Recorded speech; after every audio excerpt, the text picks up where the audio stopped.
Live from the city that never sleeps.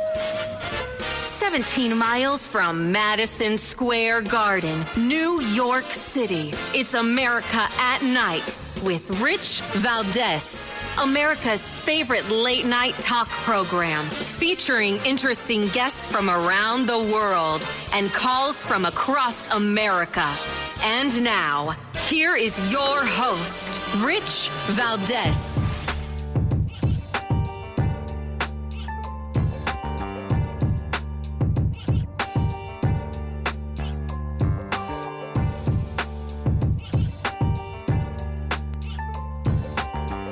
Hi there, good evening, and what's up, America? I am Rich Valdez, Valdez with an S, at Rich Valdez on all of the social media.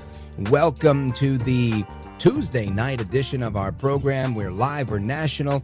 The phone number, 833-482-5337-833-4-Valdez. And the theories abound. You've got mayors all over New Jersey. This is a mayor I don't know, but I used to live in the neighboring town. This is Mayor Michael Melham on Fox 5, Good Day New York today. He's the mayor of Belleville, New Jersey. That's in Essex County. And neighbor is Nutley, New Jersey. Nice neighborhood. Great Mexican place there, by the way. It's a huge one right on Washington Street. But he said that these drones could be looking for radioactive material that went missing on December 2nd in a shipping container that was checked in at its arrival, but it was damaged and it was empty. Listen to this. We also know that we have drones that are flying in a grid-like pattern. In my opinion, they're looking for something. What might they be looking for? Well, potentially, we're aware of a threat that came in through Port Newark. Maybe that's radioactive material. There was and there is an alert that's out right now that radioactive material in New Jersey has gone missing on December 2nd. It was a shipment. It arrived at its destination. The container was damaged and it was empty. So potentially we're looking for that. Stop right there, Mayor, because that's very important information. And that came from a credible source. That came from the U.S. government. And so it's missing? Missing. And they think it's in New Jersey, or it could be anywhere? It was lost in New Jersey, in transit. And again, this is just an example of what I think that we're sniffing for. I think we do have the assets that can go up and fly around and sniff things, which is why we're not seeing the uptick we used to see in Belleville anymore. It's kind of moving, but we're seeing alerts that it's happening now in Pennsylvania. So there you get it. You have this mayor, Michael Melham, Melham. He was on Good Day New York, Fox 5, WNYW, the local Fox affiliate here in New York City. And he says that these drones could potentially be looking for radioactive material. So we don't know the deal on the drones just yet, but maybe our crack squad in the control room, Count Delacula, Bill Barnett, and the rest of the team, maybe we can track down General Blaine Holt, one of our favorite Air Force generals, to join us. Maybe not tonight, but maybe tomorrow we could book him, and he could come on and give us a little bit of the scoop on the drone story as this continues to drone on. Ha ha ha, pardon my pun. Very punny. Anyway, that's that on the drone stuff. We'll get into a little bit more a little bit later. Speaking of mayors, you've got Mayor Eric Adams. Mayor Eric Adams was on television yesterday, and he said some stuff that I don't know if I'm starting to believe this guy, or if he's just really listening to so much Rich Valdez, America at Night, that he's starting to sound like me. Listen to this. Think about the shooter. Ivy League, grew up in an affluent household. His manifesto clearly is showing some signs of hating. Our children are being radicalized. I said this over and over again. And everybody's like, what are you talking about, Eric? And, our children are being radicalized. The children are being radicalized. Hey, I think I've said that before. Now, I'm not saying he's copying me, but I'm saying, people take me out to the woodshed for saying stuff like that they're radicalizing our children. And the they I'm talking about is the radical left within higher education, the radical left within the Democrat Party, the radical left within the media. They are radicalizing people to hate America, to hate our founding. This is common sense stuff. We all know it to be true. We've seen it. If you've got eyes and ears, you know this is going down. But now we've got progressive Eric Adams. His saving grace is that he was a cop. And I think he still has the ability to see right from wrong. And I don't know if this is just a play to try and go with the political tide that has turned for him, for all of New York City, all of New York State, all of America, right? Everybody's leaning towards Trump. And is it because people are finally leaning towards the truth? Because they've realized that, Trump's really not saying anything crazy. In my opinion, Trump is not necessarily some huge conservative, right? He has some conservative qualities. He's conservative enough, in my opinion, right? I think that Trump is solid on pro-life issues. He is solid on judicial picks. But I don't know that, and I think he becomes more conservative as he goes, and I love that. I'm not criticizing him for being, less than conservative. I'm just saying Trump is a pragmatist. He is a populist. He is, not necessarily a conservative is the point I'm making, right? He holds his faith seriously. Yes, a conservative for sure. But when you think conservative or movement conservative, I don't think you think Trump immediately, although we should, right? Because the biggest conservative movement we see today, at least I think it's a conservative movement, is MAGA. Now, some might argue and say, no, it's really a populist movement. It's filled with a lot of people that are closeted authoritarians and big government types. That happens in any large movement, I would think. You have people that don't all agree on things. That's okay. But the point that I'm making, and I'm underscoring this point, that Trump is not necessarily conservative, right? He has many conservative principles. But the fact is, he makes sense. It's common sense. That's the bottom line here. Forget about political liberals and political conservatives. This is just factual, commonsensical stuff. And that's the part that I think appeals to so many people, where they're saying, what are we going to do? This makes sense, right? This is why you have, yesterday we played this man, what's his name from CNN? Van Jones. And today you've got Eric Adams waking up and smelling the coffee. Go ahead, play the tape. To hate the America, to hate the country that put them where they are. This person had all that one wants to have, but he hated everything to the point of shooting someone. And we better deal with the radicalization of our young people. And, people could, they could complain that I'm saying it, but I'm seeing it. I'm seeing our bench is hating the team. And we better start acknowledging and focusing on that. And so having dance parties, celebrating the death of someone, I don't support that. Well, you know what? Good for you, Eric Adams. If what you're saying is true, I support that, because it sounds like a lot about what we say, right, on our side of the fence, and good for him. But people need to really get with the program here. Things that make sense, and that's it, bottom line. He's right. We've seen the radicalization of our children in so many ways, and not just to become shooters, to lack the empathy, to do this type of heinous crime like shooting the CEO of United Healthcare. But moreover, you see people that are applauding this man, cheering him on, because they also lack that empathy. They also think that it's better to kill the people you disagree with than to challenge them or to beat them somehow fair and square. Right? We've seen the radicalization of our children in so many different ways, let alone physically, right? With puberty blockers, with these surgeries that are just unthinkable for so many. What about the times we've talked to people that have gone the other direction, that had these surgeries to become the opposite sex and then want to go back? They call them detransitioners. Think of the hurt that causes someone. Sometimes irreparable harm. Crazy stuff. Anyway, folks, we're going to talk about that with somebody who knows this stuff all too well, Dr. Miriam Grossman. She is the top child psychiatrist and #1 best-selling author of the book Lost in Trans Nation. She's coming up next. Don't go anywhere. This is America at Night with Rich Valdez.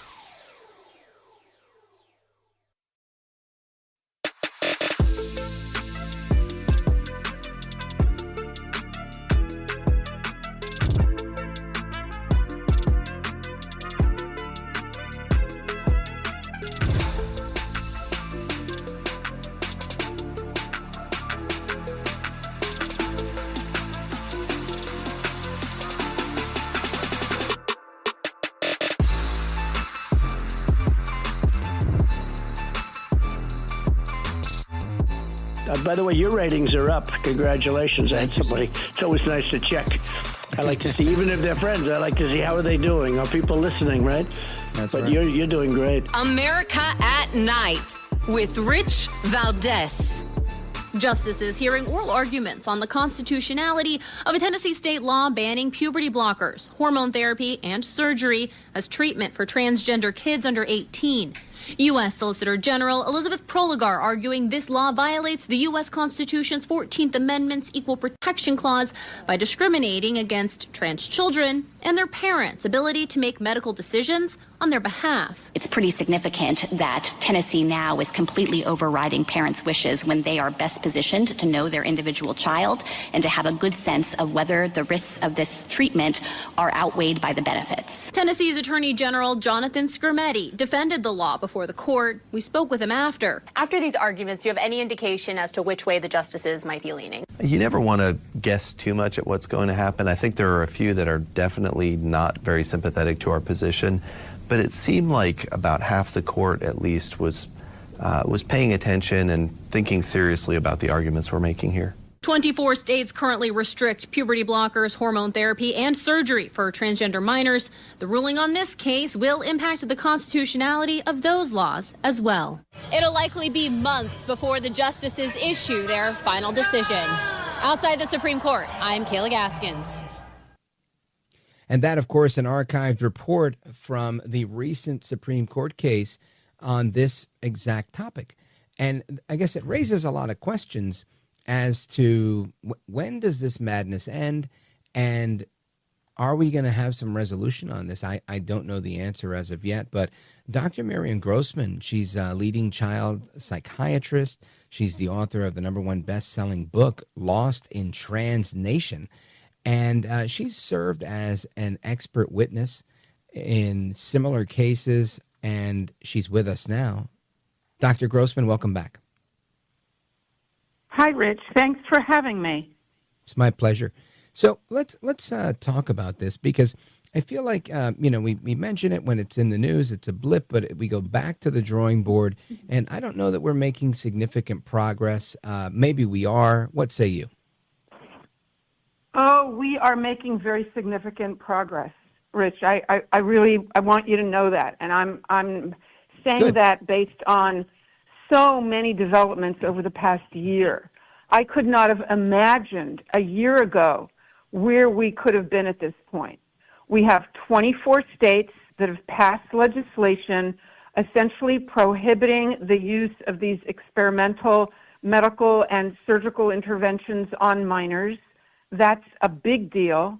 We have one lawsuit after the other of young people who have detransitioned, as you explained a moment ago, people who went through so-called gender-affirming care, took the hormones, perhaps had some surgery, and now regret it, and they're standing up and suing their doctors and therapists. And just last week, we had really big news. It was the day after the Supreme Court, the arguments that you were discussing a moment ago. One of the leading, probably the leading gender doctor in this country, Joanna Olson Kennedy, who is the medical director of the Center for Transgender Health at Children's Hospital in Los Angeles. This is the largest center in this country providing so-called gender-affirming care, is being sued by a former patient who was rushed through the process, put on the assembly line when she was 12. Her puberty was blocked.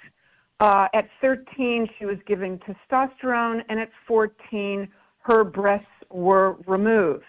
Oh my God! Now, this young woman, Clementine Breen is her name, and she is standing up and saying, well, I was rushed through this process. No one asked about the fact that I had been sexually abused on 2 occasions. No one looked into my mental health issues. They told my parents that I would kill myself if I didn't get these interventions. P.S. She only became suicidal after the medical and surgical interventions. And she's had it. She's standing up and saying, well, I was rushed through this and that is wrong. So it's a huge thing that Joanna Olson Kennedy, a leader in this field of, I keep saying so-called because it's Orwellian to say gender-affirming care when what you're affirming is a young person's delusion of being the opposite sex. So that's a very big deal. She's also suing the surgeon, Scott Moser, who removed her breasts, and her therapist. And there are more and more lawsuits that are appearing against practitioners. And the hope is that, these doctors and therapists will start thinking twice before they place young, mentally ill kids, mostly girls, on this assembly line toward harm. Dr. Grossman, you said a lot right now, and I just want to unpack one part of it, which is there's been a statistic historically that the number of these trans kids that identifies trans and whatever and whatnot, if I'm saying it inappropriately, forgive me, that are suicidal is very high, and there's argument over whether it's kind of if the resolution is for them to transition, and that's sort of the solution. But I've seen other data that suggests that that doesn't help at all. In some cases, it may make it worse. Is that still the case? All right. Well, this is really one of the big myths and misinformation propaganda that's put out there by the gender industry, let's call it. And that is the myth that if a child or a young or any person really has distress over their sexed body, there's only one solution, and that is the medical solution. And if we don't make those interventions immediately available, even if it's a 10-year-old, 12-year-old child, then that child will become suicidal and may eventually commit suicide, and that the rates of suicide are so much higher in this group. That is simply not true. First of all, the rates of suicide, thankfully, in all young people are very, very low. And while these kids who are transgender identified, gender confused, may have a bit of a higher rate of suicide compared to the rest of the population, the rates are the same if you compare them to other kids with mental illness. Wow. Let's leave it right there. Dr. Miriam Grossman is with us. We're coming right back with her. She is the author of the book, Lost in Trans Nation. We're coming right back to continue discussing this big Supreme Court case on transgender so-called treatment. Don't go anywhere. I'm Rich Valdez.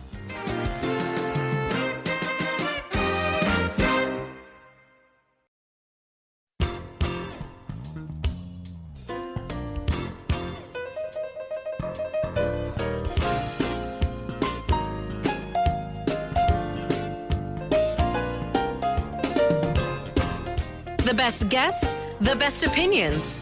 This is America at Night with Rich Valdez.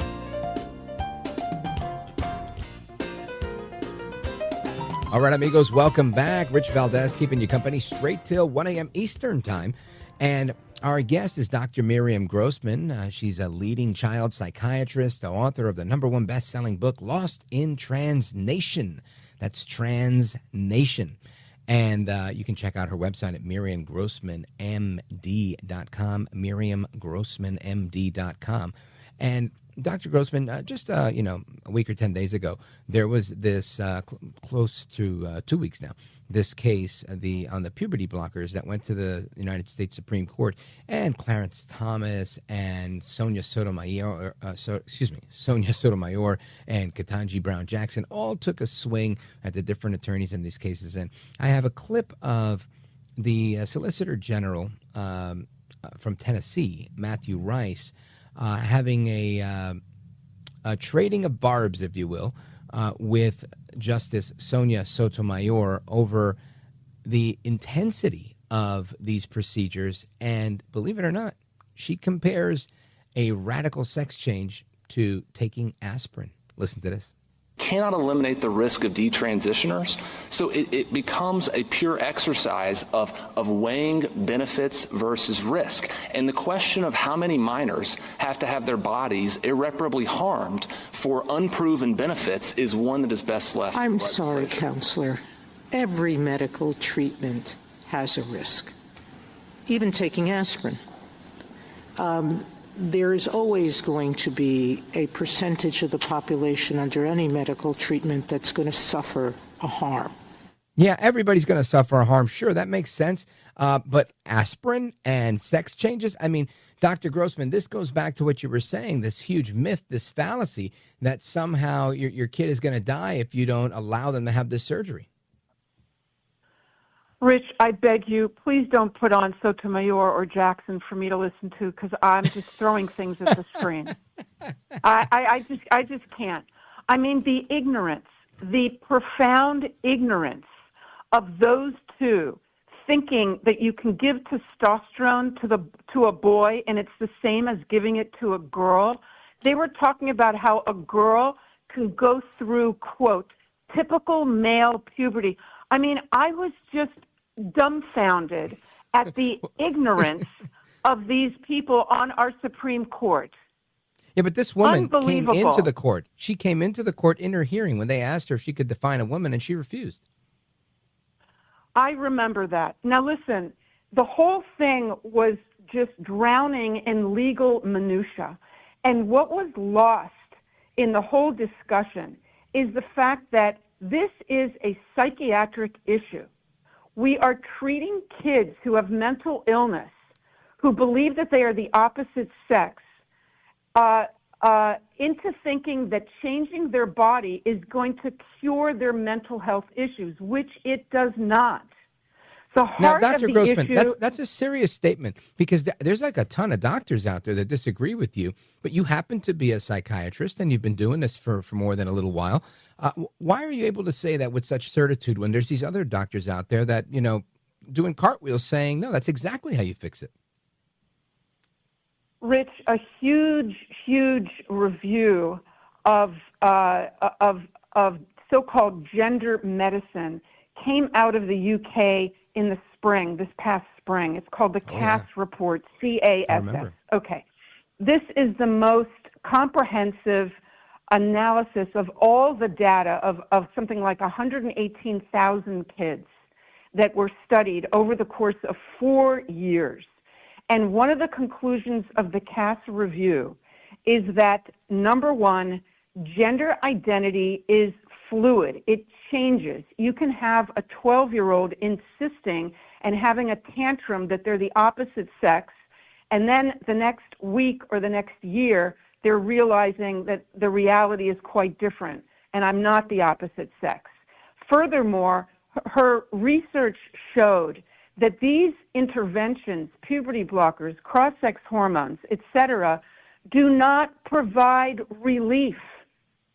There's no evidence that they provide relief from the mental health issues that these kids are suffering from. And this is why, following the CASS review, the United Kingdom has banned puberty blockers for their kids.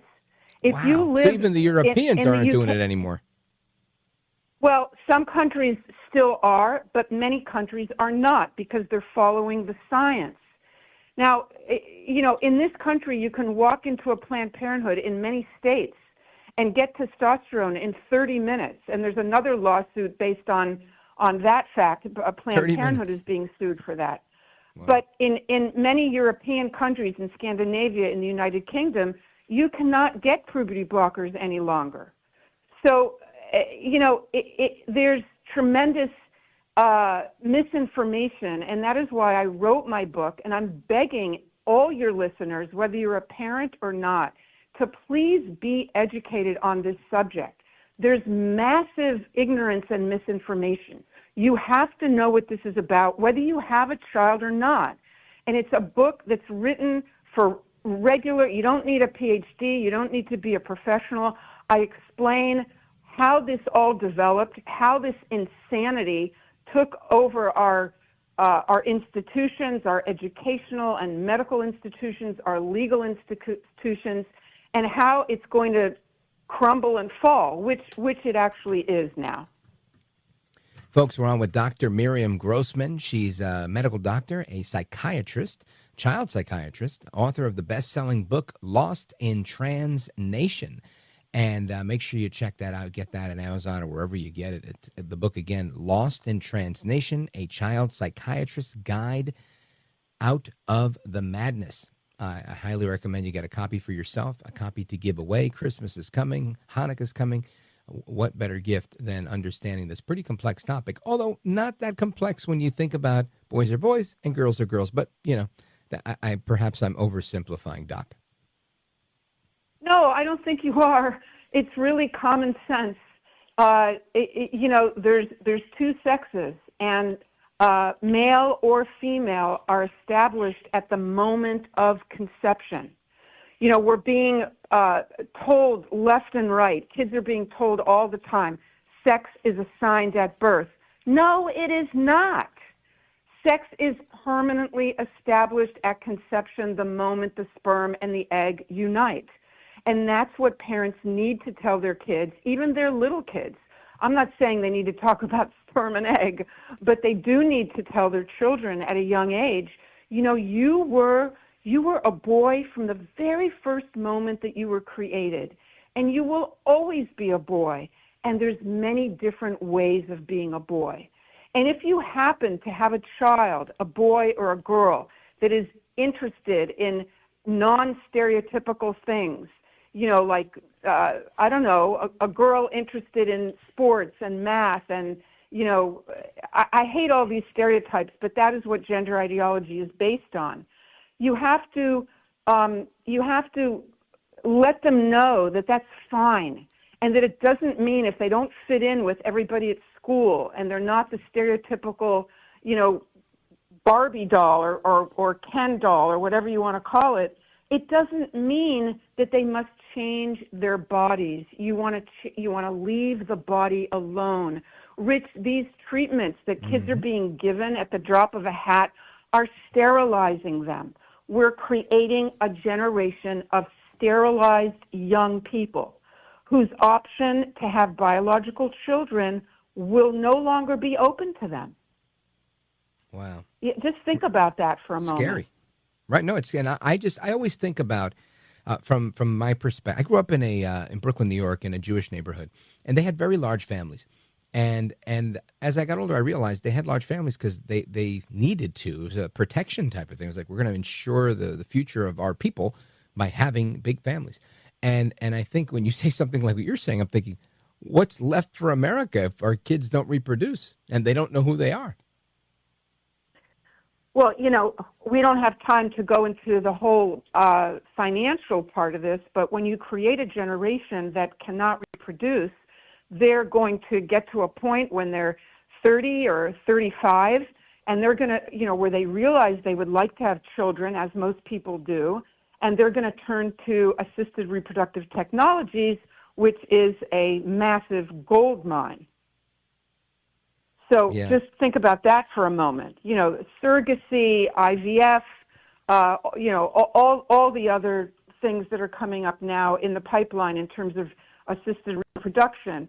It's a technological revolution. And so this feeds into it. This is creating more and more people that are going to need those services.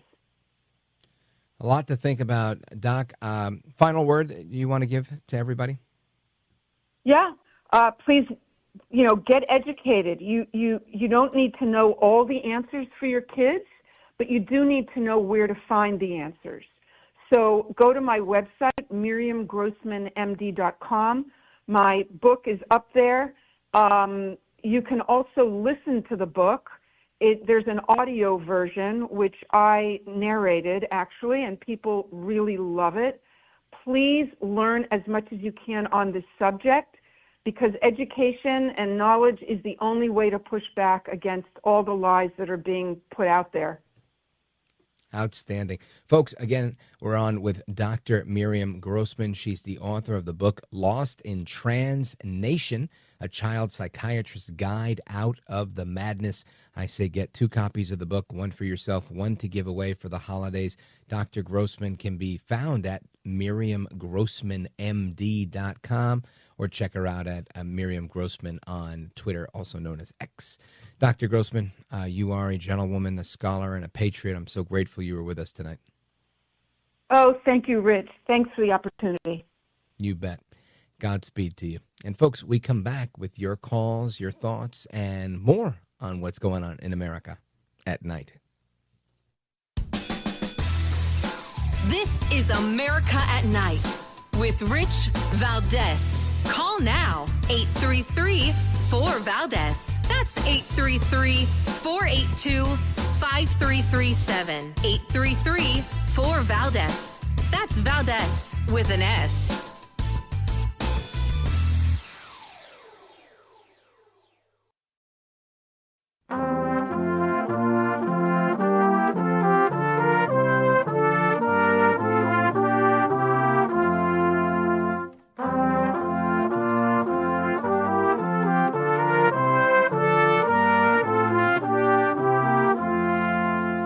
Call now, 833-4-VALDEZ. That's 833-482-5337. 833-4-VALDEZ. That's Valdez with an S. All right, amigos, welcome back. Rich Valdez. I'm here with you live till 1 a.m. And in some markets, that's 9 to midnight. In some other markets, it's 10 p.m. to 1 a.m. I'm on the East Coast. Happy to be with you. Our phone number, by the way, 482-5337, 833-4-VALDEZ. And that is Valdez with an S, in case you didn't know how to spell it. And I always put that in there. It kind of rhymes, and it's kind of clever. It just helps people to find me a little bit better. But some people get really angry, right? Some people get very upset because I say things like Joe El Baboso Biden, or I make fun of others. I make fun of the Vice President of the United States, que mala eres, right? Kamala Harris. There's a lot of people, right? Nancy La Bruja Pelosi, all out crazy. AOC, my least favorite congresswoman from the Bronx and Queens. And the other day, one of our listeners, detractors, haters, whatever you want to call them, I call him my biggest fan, actually went as far as creating like a meme with my face on it. And this is the funniest thing. I saw it, and I give him a lot of credit for his originality. You may remember, I think it was Old Spice that used a character known as the most interesting man in the world. And he would do these little skits, vignettes in different commercials, and say, I don't know, he would make these big statements like, I don't always eat steak, but when I do, I kill the bull myself, or I kill the cow myself, that type of thing. And this guy goes on to make a meme, and somewhere on Twitter, I don't think I retweeted it, but I did think it was funny. It was a couple of weeks ago, and he said, I don't allow people to misspell my name, but when I do, it's after ridiculing and mispronouncing other people's names. I thought it was funny because it was so petty and not funny, but funny at the same time because it wasn't funny. So anyway, thank you to the haters that are out there. But that's not what I want to talk about here. What I want to talk about here is Marxism. And Marx had a knack of being able to sell you the idea that you have not because I have. Now, as a little kid, I was taught that you won't ever get fat because of what I eat. Obviously, that makes me fat, not you. And I learned that lesson quickly since I ate a lot as a little kid. But you look at things today, and it seems that others think that if they don't have something, it's because you have it. Isn't that something? Isn't that the exact opposite of, what we're told not to do, right? We're told to not be covetous. Covetousness is a sin. But yet, this is what Marx teaches. You have not because I have. As if what's mine is automatically yours. That collectivist thinking, it's the death of a lot of people. But it applies in so many ways. And one of the ways it was applied recently was a clip that I saw on a PragerU video. And this was just remarkable. They were talking about, some very radical, progressive, leftist, LGBTQ type of forum, one guy interviewing the other. And the man basically says that he celebrates whenever white men die, including his dad's. I mean, I think you're going to be taken aback when you listen to what he says. Check this out. When my dad died, I cheered because I said that's one less white man. Yeah. That's how progressive I am. Oh my God. Yeah. I talk about ally. I said, get him out of here. Get him out of here. I said, take him away, Satan. And that's kind of how it works, right? It's like if one white person dies and you say that, like a person of color kind of comes into the world. Yeah. A diverse story gets elevated. It's kind of like a spiritual experience. I'm hoping. Yeah, my white dad died too. Yeah. Wow. Let me tell you, I could pause that clip and make a half-hour show out of that because there was so many things. First, it was, take him away, Satan. What? Who says that? Then he goes on to say that it elevates a diverse story. Why would the death of a white person elevate a diverse story? Now, I'm sure there are instances where that may happen, but it's not an automatic given that because one white guy dies, all of a sudden we hear more about a black guy or a Spanish guy or an Asian guy or anybody else. How could one possibly think that because a white person simply exists, the other person is not existing? You'll never get fat from what I eat. Keep that in mind, because this type of thinking is absolute insanity. This idea that you should be dissatisfied with people, right? It drives a wedge in humanity. We have to hate white men because there's too many of them and they're in the way. It's because of them that we don't succeed. I'll never be able to understand that. I'll never believe it because I just don't see it to be true. This was a country started by a bunch of white guys who defected from England and Dutch colonies and whatever and whatnot. Right? Why on earth would we think? It's not like, the founders were guys named Jose, right? Third and fourth and fifth cousins of my dad's. No. These are white guys. They started this thing. So I can't imagine why people expect a different outcome as to why whites are still the majority. And it seems like that's what they're after. I don't know. We could talk about that more straight ahead. I'm Rich Valdez. This is America at Night with Rich Valdez.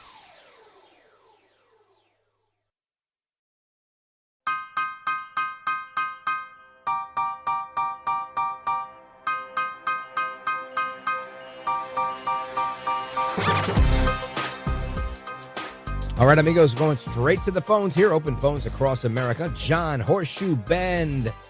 I don't know what state that is. Is that Arizona? No, Arkansas. Arkansas. Forgive me. Go for it. What are your thoughts on kids and their organs? Quickly. Well, they should not be touched before age 18. First of all, because they can't make up their mind on what they want to do. And the second thing is you can destroy so many things in their body.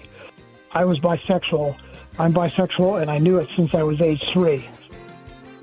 Yeah, well, this is exactly why you should not allow them. I think you're right. Don't let kids do crazy things with their bodies. They've got a lot of growing up to do, and they should, at minimum, be a legal adult. John in Horseshoe Bend, Arkansas, thank you for your call. Shout out to our affiliate in Arkansas. Rich Valdez coming back, hour number 2. Don't go anywhere.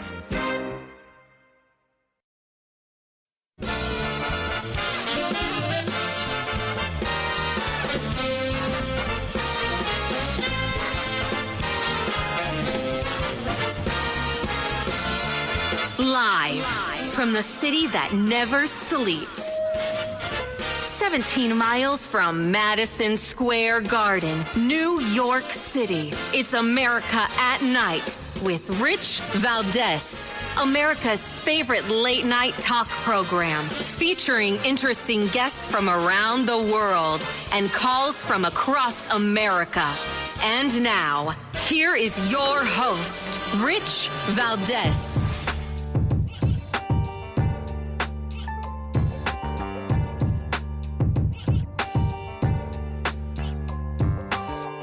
Hi there, good evening, and what's up, America? I am Rich Valdez, Valdez with an S, at Rich Valdez on all of the social media. Welcome to the Tuesday night edition of our program. We are live, we're national, and our phone number is 833-482-5337, 833-4-Valdez. Happy to be with you guys tonight. Looking forward to speaking with you, taking calls in the final segment of each hour. And something I want to get into, a few things I want to get into here. First of all, El Trompito, Donaldus Magnus, has officially won the Electoral College. Listen to this. Donald J. Trump. Donald J. Trump.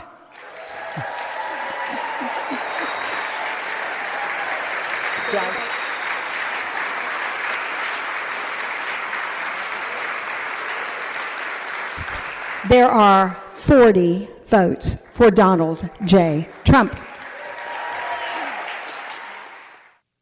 So one of our guests a couple of months ago, Daryl Scott, like 5-6 weeks ago, he's an advisor to President Trump. He's a pastor. Really, really interesting guy to speak with. He's got a TV show on Real America's Voice. And he's one of the electors in his state.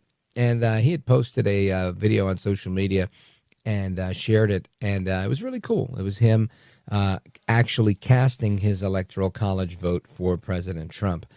Now, Trump only needs 270 Electoral College votes before 4 p.m. as the electors convened in state houses across the country.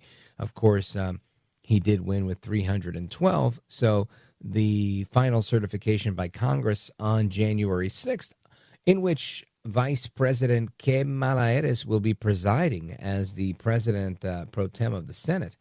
She will be presiding over her big election loss, which is, that's how it was. That's how it be. Same thing Mike Pence had to deal with in his mind. Anyway, let's see who we have here. Democrat Senators Brian Schatz of Hawaii, Dick Durbin of Illinois, Peter Welch of Vermont protested on Monday by introducing a proposed constitutional amendment to do away with the Electoral College, arguing it unfairly benefits more conservative states with smaller populations. I think that's exactly what the founders wanted. Not the conservative part, but definitely the smaller populations.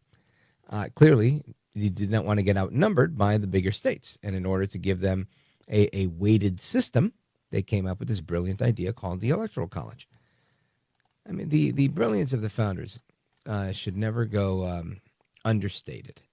But that was the story. So El Trompito, officially the president-elect. Congratulations, El Trompito, Donaldus Magnus, the 45th president of these United States. Now, we've got an update on the school shooter that yesterday horrifically took some lives. The whole thing is bizarre, from who the shooter is to how the whole thing went down. We have a report that I want to share with you. It is from ABC News, Jacqueline Lee. A memorial of flowers and candles honoring the victims of the shooting at Abundant Life Christian School. A teacher and a student were killed Monday when police say a 15-year-old girl opened fire with a handgun in a classroom during study hall. The suspect, police identified as Natalie Rupnow, who went by Samantha.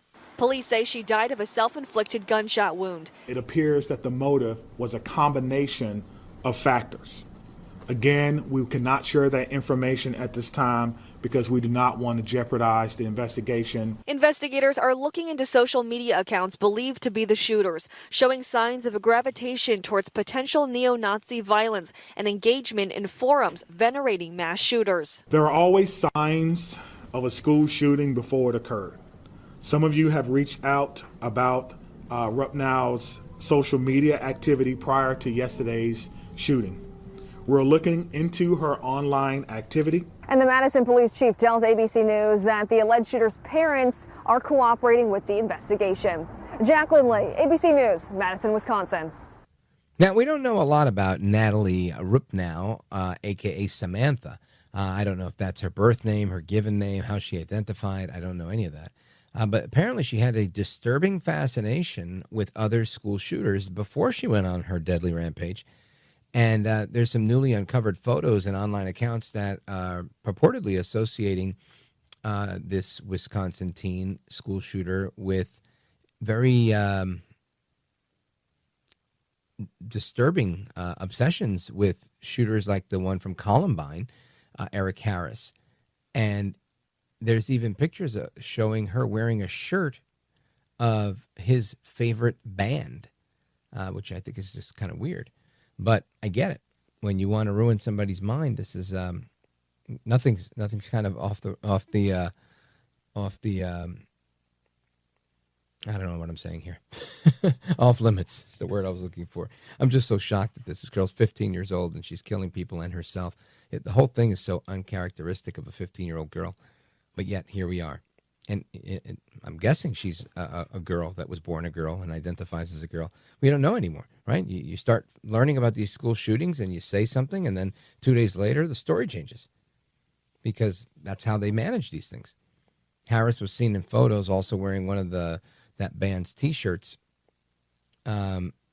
before another guy, Dylan Klebold, went on to murder 13 people in Columbine back in 1999. Just bizarre stuff. If this doesn't scream, we need God in America, I don't know what does. I really don't. Anyway, the Twitter account believed to belong to Ms. Rupp now included a post shared within minutes of the time she opened fire, featuring a person using the OK sign with their hand, a gesture that is the New York Post is suggesting that other school shooters have used, and the Anti-Defamation League is also saying that this is a common use of the OK hand gesture. I've never shot up a school. I don't plan on doing that. God forbid anything like that. But I use the OK hand sign. I've been using it most of my life. It's amazing how they take simple, innocent, innocuous things and turn them into, I don't know, like part of the illicit movement of school shooters. It's just bizarre to me. Anyway, we will continue our discussion on that. I bring you the update on that, not because I want to talk about this, because I really don't. My condolences go to these families that lost children. These tragedies are horrible. And my position has always been the same. I don't believe that we can prevent tragedies. I think when you have a hurricane, yes, that's a natural disaster. These disasters are not natural, but they occur nonetheless. I don't believe that we can stop them. I don't care if you make every last gun illegal.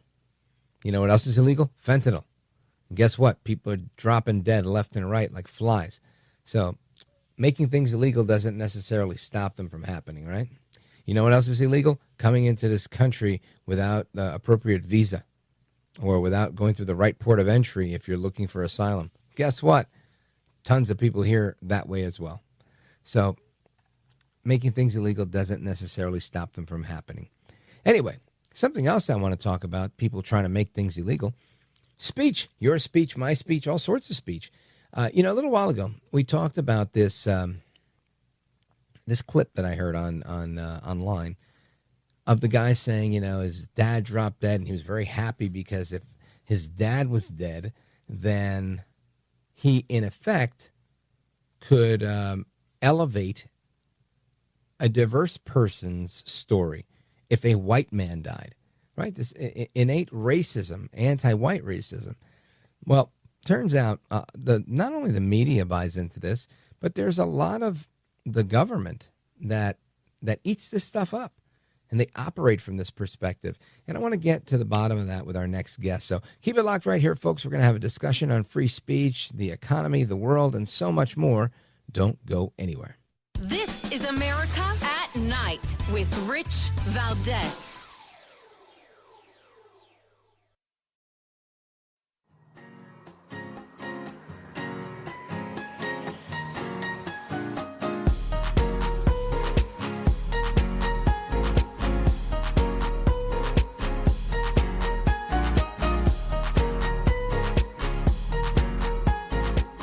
Mr. Call Screener, who is a budding radio star, by the way. Richie Valdez is terrific. This is America at Night with Rich Valdez. All right, amigos, welcome back. We continue our conversation on free speech and so many other things that are going on in the world. And I want to do that with our guest, Wanjiru Njoya. Now, you may remember she joined us not too long ago. She's with the Von Mises Institute. Mises.org is their website, and she is a scholar in residence there at the Mises Institute. And one of the things that I want to talk about tonight is something that I played a little while ago. So, Wanjiru, if you don't mind, I want you to listen to this clip of audio that I found very astounding. It goes from the guy invoking the name of Satan to claiming that it's good for white people to die so that black people or other minorities can be lifted up. Listen to this. When my dad died, I cheered because I said that's one less white man. Yeah. That's how progressive I am. Oh my God. Yeah. I talk about ally. I said, get him out of here. Get him out of here. I said, take him away, Satan. And that's kind of how it works, right? It's like if one white person dies and you say that, like a person of color kind of comes into the world. Yeah. A diverse story gets elevated. It's kind of like a spiritual experience. I'm hoping. Yeah. My white dad died too. Yeah. He says it's kind of like a spiritual experience, Wanjiru. Now, listen, I know that I am, by the standards of the left, a person of color, and I can only presume that you may be one too. Is this a spiritual experience? He is absolutely insane. And you know what really strikes me about that is he seems to think he's so amazing, he's so stunning, and everyone's going to admire him. That's really why he's describing it as spiritual. He thinks he's the good guy, and he's on the side of the angels. It's incredible. Yeah. Like there's some sort of nobility with this. And of course, while this falls into the category of free speech, I think it also falls into this category of racecraft that you talk about, the statist racecraft that the federal government puts into play. And we see it both in the private sector and the public sector. I want you to kind of unpack this idea because very interesting stuff. I was reading a little bit about it, and I'm really interested in hearing more from you. Right. So what I was thinking about when you were just playing that clip and the way he tries to cast it as something so spiritual and good, and really what the subject matter of what he's discussing is so sinister. It's really chilling and people would say evil, really. And he was casting this in some kind of spiritual language, and it just reminded me of a different situation where progressives were celebrating the death of people, that CEO that was executed, and progressives are saying this is fantastic because it's going to promote social justice. So what I think is a striking feature of this kind of evil promoted by progressives, and this is what I was trying to address with the idea of statecraft, is that they can do something that's really abhorrent, but they cast it in such, beautiful language that it almost sounds socially acceptable when it's not. It shouldn't be socially acceptable to speak in this way. I think that's what you're trying to get at when you say, free speech is one thing, but celebrating the death of other people as something else altogether. It shouldn't be treated as something to admire, which is really the problem with this kind of thing, I think. Oh, of course.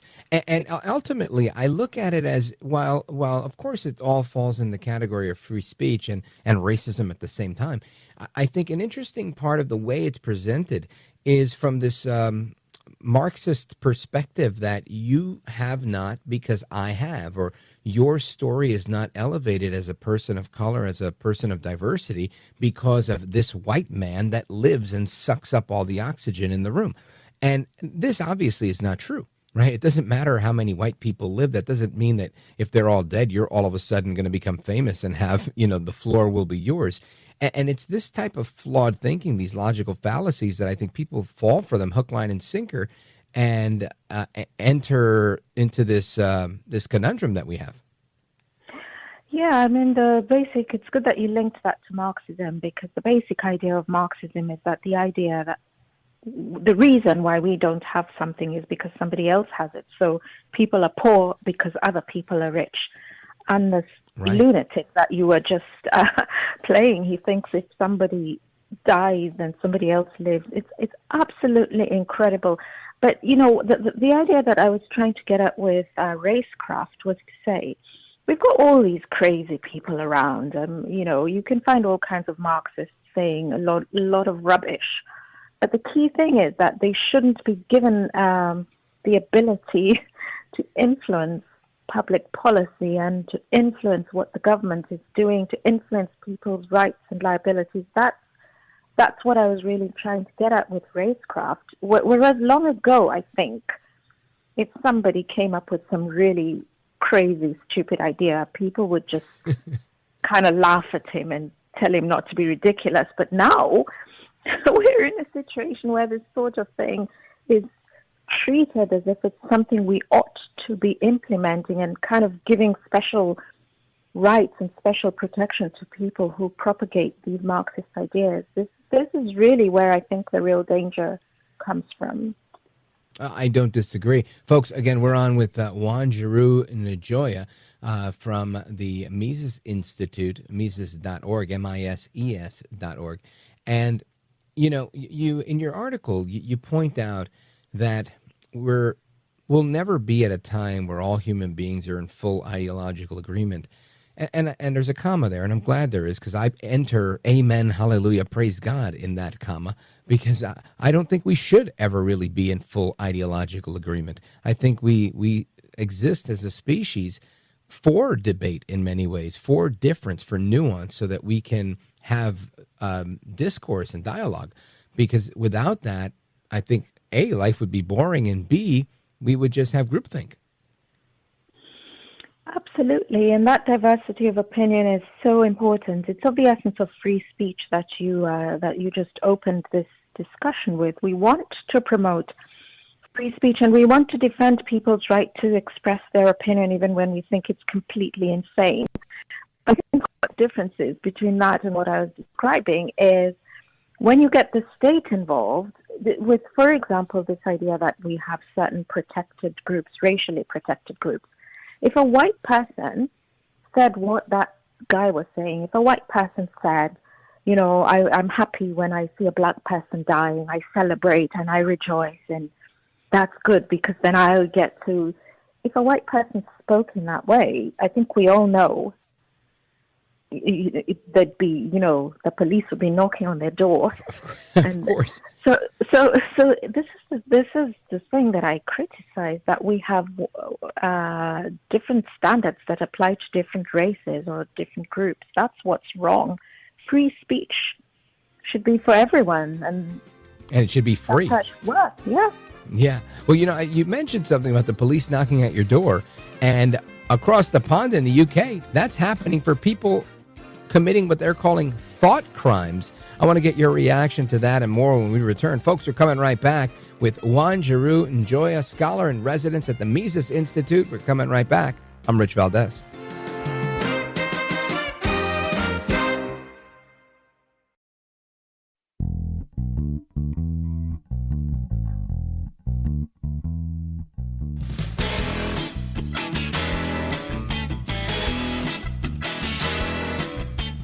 Thanks for what you do. You have so many people. You ask the questions that if a viewer had a microphone, they would ask that question, and you seem to always ask it right at the right time. So God bless you, my friend. America at Night with Rich Valdez. When a British lawyer and free speech advocate wanted to test the United Kingdom's censorship laws, she tweeted that perhaps her cat is a Methodist because it likes Dreamy's cat treats. Then she asked a friend to report her for hate speech against Methodists to see what might happen. And local police issued a case number. Sarah Phillimore then tweeted more nonsensical posts about her pets and says she now has a police record. And it was recorded under the heading, "A Barrister Posting Hate." When British police stopped Army veteran Adam Smith Connor as he was praying for a son lost to an abortion while standing in an abortion clinic buffer zone, officers' first question to him was, "What is the nature of your prayer?" What is the nature of your prayer? I'm praying for my son. And for that, Smith Connor was convicted of what many are calling a thought crime. Dr. Kelvin Wright, also a British Army veteran, saw his military career effectively ruined after being put through an Army disciplinary process for sharing a social media post in favor of women's rights that offended a transgender British soldier. Although exonerated, Wright left the Army. So you ask me what the moral is. Well, the frightening moral is don't say any opinions. British police have investigated 250,000 so-called non-crime hate incidents in the last 10 years, an average of 66 every day. And some have gone to prison. When it comes to freedom, Britain is at a tipping point. This is a nation that prides itself as being a champion of liberty. And yet some are warning that Britain is sleepwalking into a totalitarian future. Dale Hurd, CBN News, London.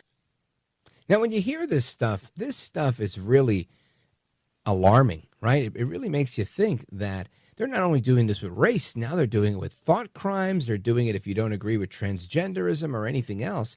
The federal power that exists to coerce others into thinking and speaking another way, a way that they prefer, is something we haven't seen before. I've never heard of somebody being approached by the police for a thought crime. This is an outrage, in my opinion. I want to continue our conversation with our guest, Wanjiru Njoya. She is a scholar in residence at the Mises Institute, and she is our guest. We're discussing her latest piece, Federal Power and Statist Racecraft, Free Speech is paramount and, of course, of importance to a peaceful coexistence. But it seems when you have the federal government involved, or at least the power of a central government, this is where the citizens' liberty becomes kind of outmatched, sadly. Absolutely, and that's really the point that I'm trying to make in that piece about the fact you have the state involved in trying to prevent people from feeling offended. That's really what these thought crimes are about. It's about people complaining that they're feeling offended. It's not just about the state saying, I don't want you to pray, I don't want you to insult the Methodist cats. It's about people complaining to police that they feel offended, and the police then saying you've committed a non-crime hate incident. That's what they call it. It comes from basically from anti-discrimination protection, where, you know, the law says don't discriminate against people based on their protected grounds, and as part of that, you aren't meant to harass or offend other people, and that's where these thought crimes are coming from. Now, you don't see it that badly in the United States, of course, because of the First Amendment, which protects free speech. So you don't get the state that heavily involved, but it does happen sometimes. There were people arrested, for example, for reading the Bible during Pride Month.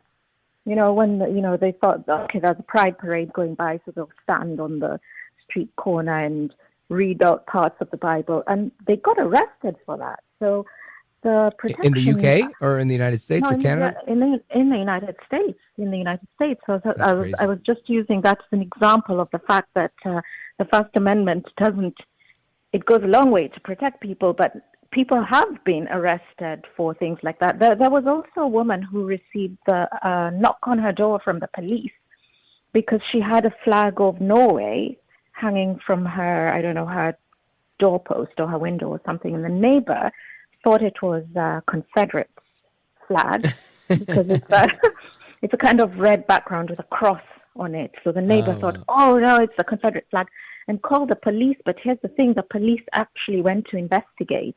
They said, we've heard you're showing an offensive flag here. And she said, what? It's the flag of Norway. But you see, this kind of thing happens even in the US, even though it's not quite as bad as it is in the UK, which has become a police state. As you said, there are people who went to jail. There was just a man released today from jail where he did jail time for making posters against mass immigration. He was jailed for hate crime. Yeah, it's absolutely incredible. What is the proposed solution, right? I mean, you talk about the tragic outcomes of this statist racecraft, and I think it's aptly put as such. But what happens next? Is there a solution?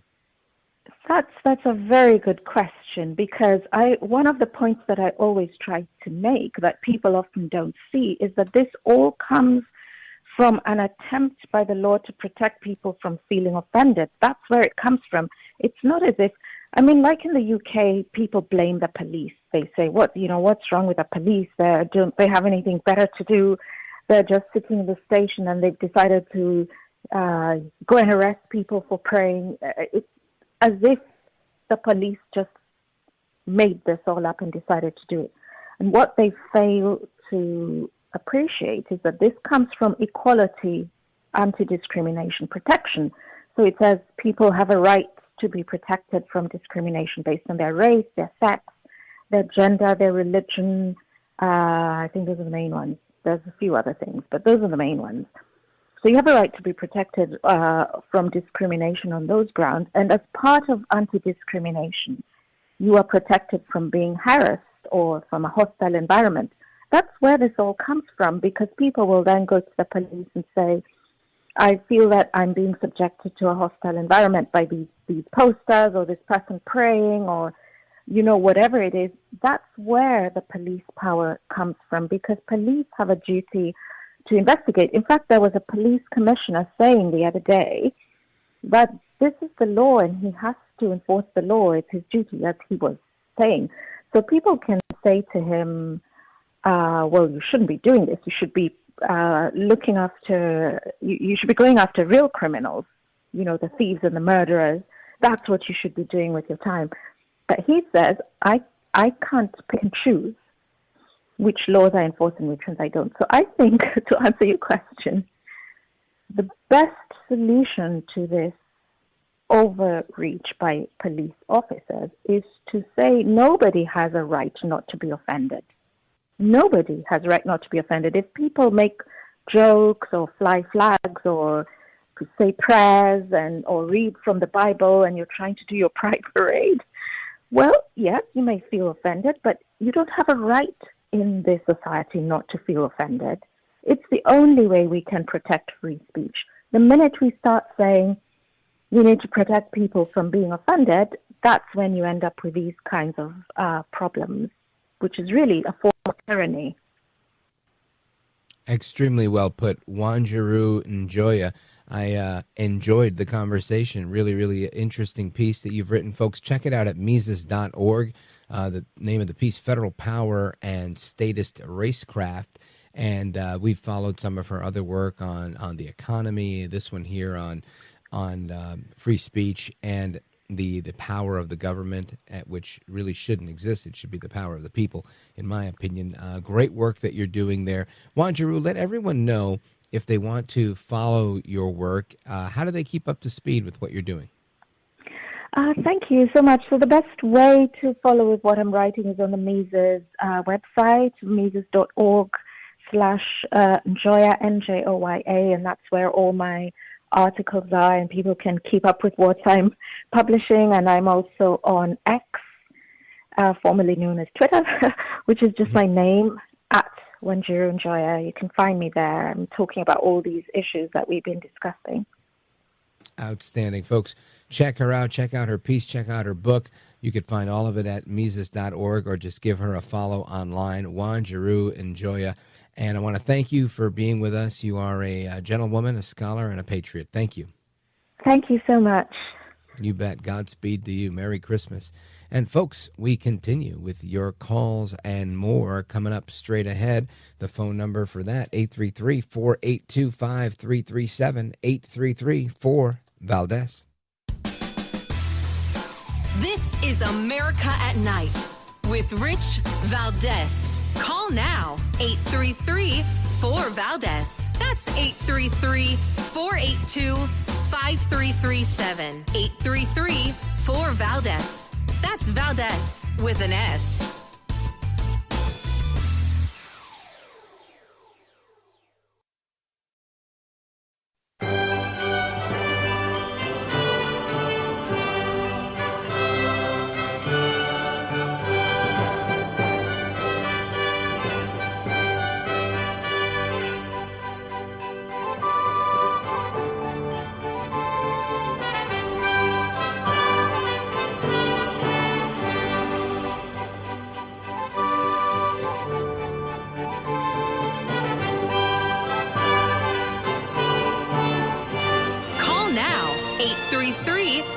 Valdez. That's 833-482-5337.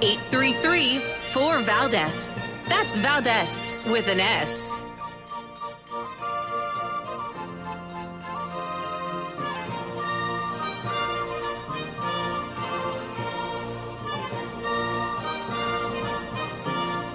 All right, amigos, welcome back. Rich Valdez live with you till 1 a.m. Eastern Time. And let's see here. I wanted to play a clip of audio for you.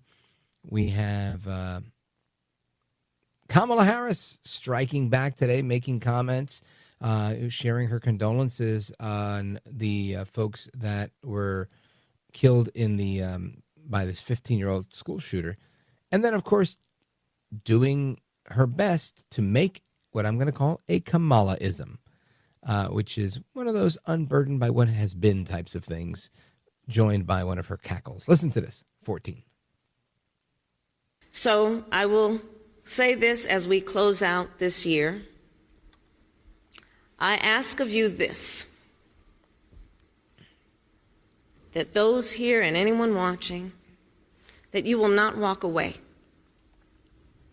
that you will stay true to your spirit and your sense of purpose, that you will continue to fight for the promise of America. And I ask you to remember the context in which you exist. Yeah, I did that.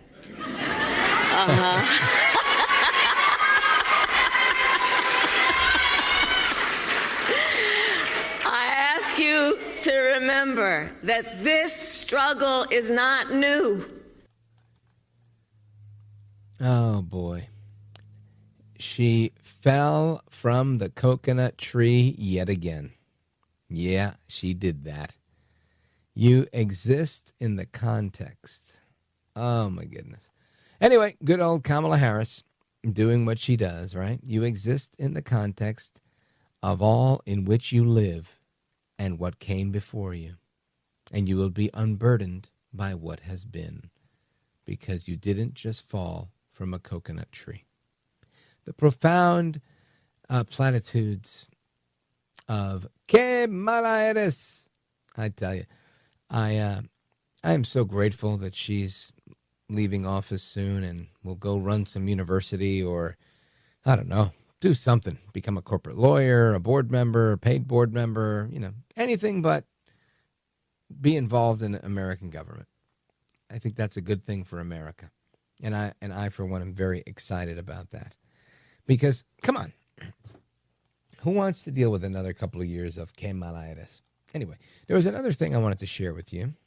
Yeah, of course, there's this huge fallout between Trump and Justin Trudeau. He's just making fun of him left, right, and center. And it's kind of fun to watch, right? Trump is fun that way. He really is. And I think the world, even the ones that don't like him, I think they enjoy also watching him do what he does. They enjoy watching him being Trump. It's kind of a fun thing. I don't know. Maybe I'm wrong. Maybe I'm just a fan. But I think there's a lot of people that are fans. And I think Van Jones put it well yesterday. He said it right, that people just love to underestimate the guy. They don't realize how he's galvanized this massive movement. He's put something very, very strong together. This is not AstroTurf politics. This is real grassroots. When you can have a rally and have people in the tens of thousands and camping out from the day before and making repeat visits. I mean, of course, they're going to say it's a cult of personality. Well, I mean, what isn't anymore, right? Really, lots of things are. That's fine. But in addition to the cult of personality, there's the cult of ideology, right? Which is what political parties are. We agree on certain ideas together. And it's that shared ideology that makes a political party tick. And in this case, El Trumpito. He calls him right. That's the best way I could put it. He calls them right. He makes sense. And that is appealing to people. Anyway, what do I do here? I'm going to take a pause right here. We're going to come to your calls. There's a couple of calls that we're going to get to momentarily. 833-482-5337, 833-4-VALDEZ. This is America at Night with Rich Valdez. Call now, 833-4-VALDEZ. That's 833-482-5337, 833-4-VALDEZ. That's Valdez with an S.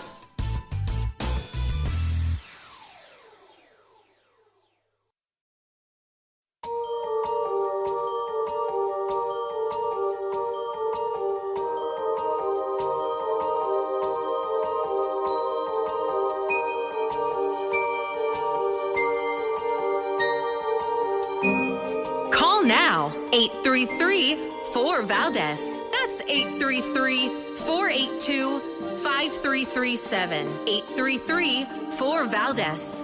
That's Valdez with an S.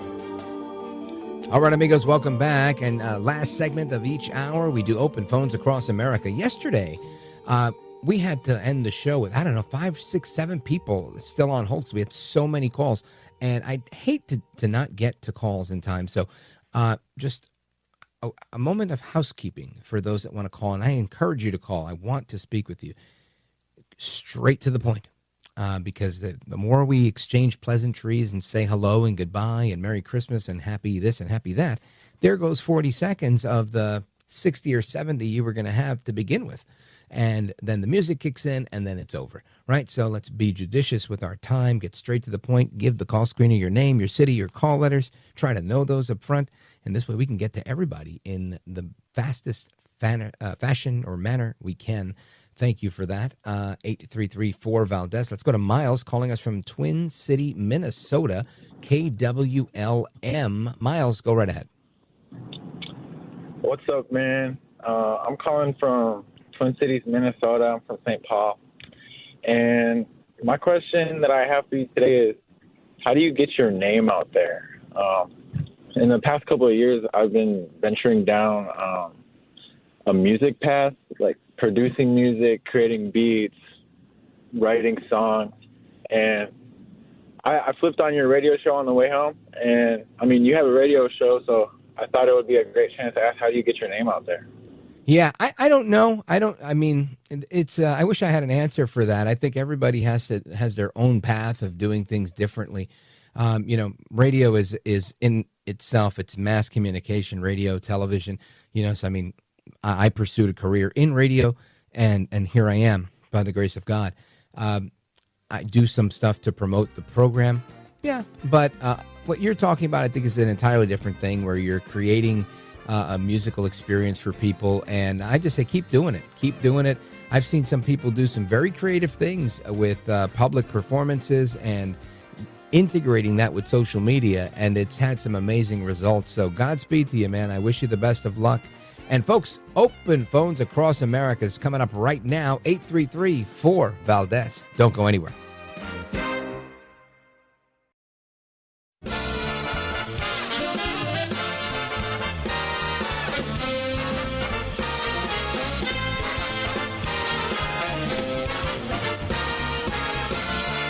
Live from the city that never sleeps. 17 miles from Madison Square Garden, New York City. It's America at Night with Rich Valdez, America's favorite late-night talk program, featuring interesting guests from around the world and calls from across America. And now, here is your host, Rich Valdez.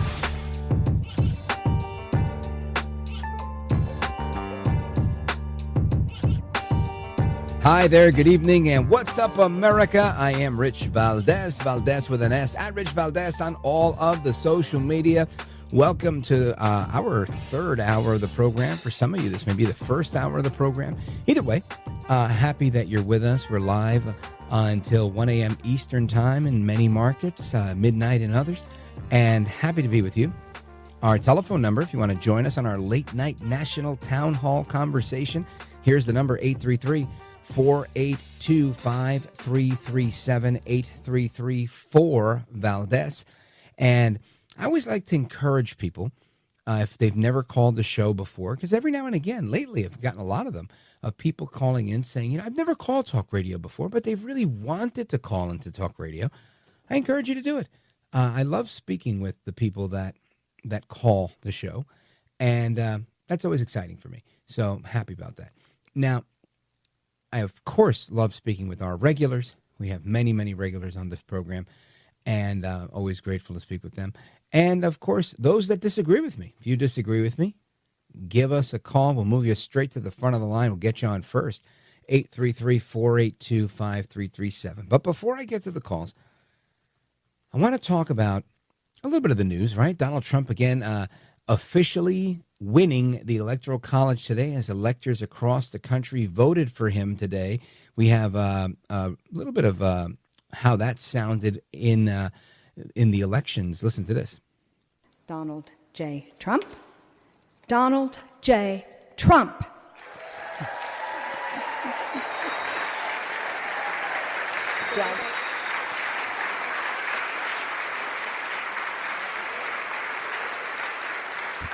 There are 40 votes for Donald J. Trump. So Trump, again, officially winning the Electoral College. Shout out to El Trumpito Donaldus Magnus, the 45th president of these United States.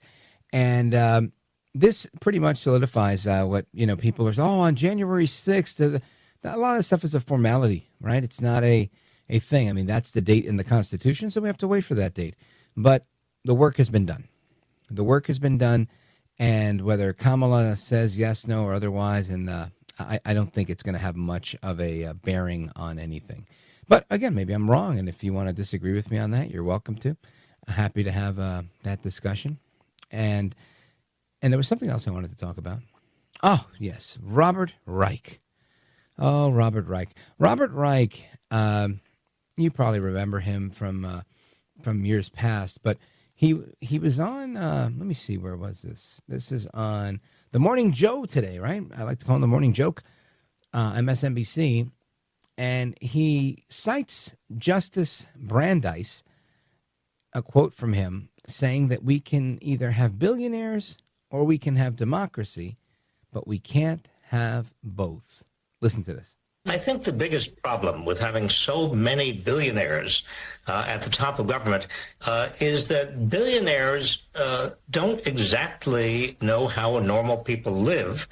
But secondly, and perhaps more importantly, the way people get to the top of the Trump administration is by providing a lot of money. I mean, Elon Musk contributed, the latest data I've seen say that Elon Musk contributed something in the order of $277 million to getting Trump elected. And he has made, since the Trump election, in terms of his actual net worth, he has increased his net worth by $170 billion since the Trump election. Now, that's a pretty good return on investment. And the reason that is such a high return on investment and a high return for many of the other billionaires and multimillionaires in the Trump administration is that they are no longer, and the markets assume that they're no longer going to have to be worried about as many regulations, as many lawsuits. They're going to have a tax cut, an extension of the Trump tax cut. They're going to have, in other words, all the things they wanted and they bargained for when they put money into the Trump campaign. That's the problem. And as Louis Brandt... Hold on right there. Now, I know he's almost done, but I just want to make a very clear statement here. You hear him talking, and he's almost enamored with the sound of his own voice, as much as I'm enamored with mine. And I don't begrudge him that. But it makes for convincing oratory, right? But in effect, what he's saying is every last person that took money out of their pocket, irrespective of the amount, right? If you're a poor person and couldn't afford to send Donald Trump $50, but you said, I'm going to send this $50 because I want a closed border. I'm going to send this $50 because I want peace in the Middle East. I don't want any more wars. I want to end the military-industrial complex. I want to hear him say, wrong, you're fake news. Right? Whatever your reasoning was, whatever it was that you wanted, and you took your $50 out of your pocket, or maybe you maxed out. Maybe you're doing better than most, and you were able to give the full, whatever the legal limit is, $2,600 for a personal donation, whatever that is. Maybe that's what you gave. Are we, by the logic being given here by former Secretary Reich, to think that somehow this is wrong? That we are wrong because we are passing the hat around, and that the richest guy on the planet gave a lot more than everybody else? Is that somehow inherently wrong? I mean, last I checked, there was a whole Supreme Court decision on this. And listen, if you don't like that case, redo it, right? I think it's called Citizens United, where they ultimately deemed that your dollars are tantamount to your free speech, right? That's David Bossie. That was his case, wasn't it? So, I don't know. Maybe I've got this all wrong. But he's making it sound like our process of electing people where we donate to the causes we believe in is somehow wrong because Elon Musk gave a lot of money. Am I getting it wrong? Listen to this. The great jurist in America said years ago, at the end of the last Gilded Age, he was reputed to have said, look, America has a choice. We can have great wealth in the hands of a few people, or we can have a democracy, but we can't have both. You know, I don't know that this is I think this is a false equivalency. I don't believe that this is a real choice. Number one, infatuation is what I'm going to say. This infatuation with democracy is not anywhere, from what I can tell and what I've read, in our founding documents. We use the principles of democracy and representative voting, but this is a republic, right? We elect people to make decisions on our behalf. We don't say all in favor, say aye, which is a democracy. So this constant badgering of a democracy. Now, I get it. We're considered a democracy because we vote. We elect our leaders, right? In some elections, a popular vote, which is a pure democracy vote. But not for president, not for our central federal government, no. So we can't say that we're a pure democracy. And again, I'm preaching to the choir. I know you've heard this time and again. But ultimately, Robert Reich, Secretary of Labor to President Clinton, he goes on and on and on saying that it's not positive, that it's terrible, right? Those are the words he used. They are trying to break the government. Actually, that's a different guy. Excuse me, I'm reading the wrong transcript. But what he said wasn't that different. What he said was people getting on top of the Trump administration by providing a lot of money. I mean, haven't the Democrats always outspent Republicans up until now? Haven't they always been the ones that have given more money and raised more money?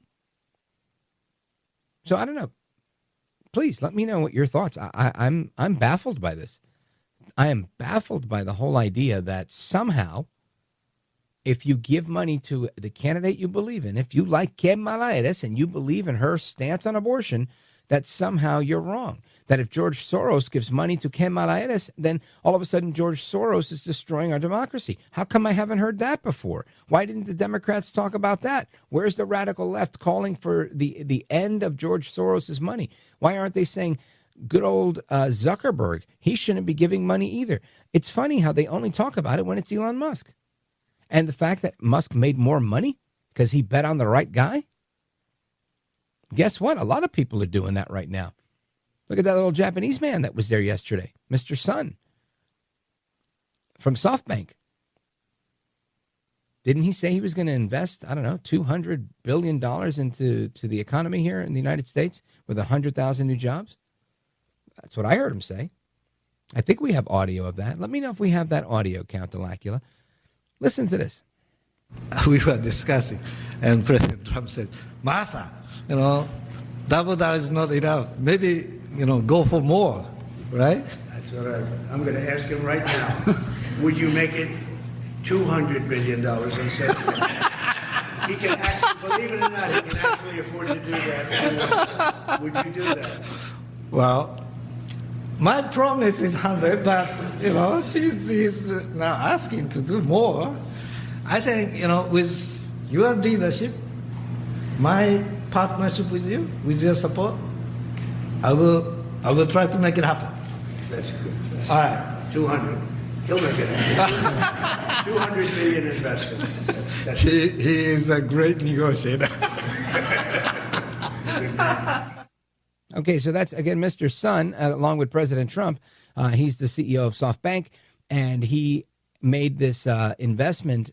He made an agreement to invest $100 billion for, I think, 50,000 new jobs. And now he upped the ante under pressure from Trump at the press conference, live and impromptu, saying, all right, we'll go with $200 billion in investment in AI-related jobs for 100,000 new jobs in the United States, right? Technology jobs. That is work ethic, right? That is the real deal here. Rich people make things happen. I don't understand why we are to begrudge the rich person. When I was a poor little kid, emphasis on poor, all I wanted to do was be rich. Wealthy. The type of guy that can give money away. So I just don't get it. I really don't. And this is not, this incredulity that you hear is not, this is not shtick, right? I think Democrats have given more money forever. They've always, Hillary Clinton outspent Trump something like 8 or 9, 10 to 1. How on earth is Robert Reich going to make this statement that we can have billionaires or we can have democracy? The problem with billionaires in government, there was never a problem with billionaires in government when it was their billionaires. The hypocrisy is astounding. Anyway, the problem here is not any of those things. The problem is work ethic. Some people believe in working hard and others don't. Some believe in excuses and some believe in results. That's the bottom line. Doesn't matter what position of life you're in. Whether you're like the SoftBank CEO, whether you're President Trump, whether you're Robert Reich, whether you're the guy that's sending $10 to the Trump campaign or $1 million to the Harris campaign. Or if it's the Harris campaign, they're sending you $1 million, right? So like Oprah.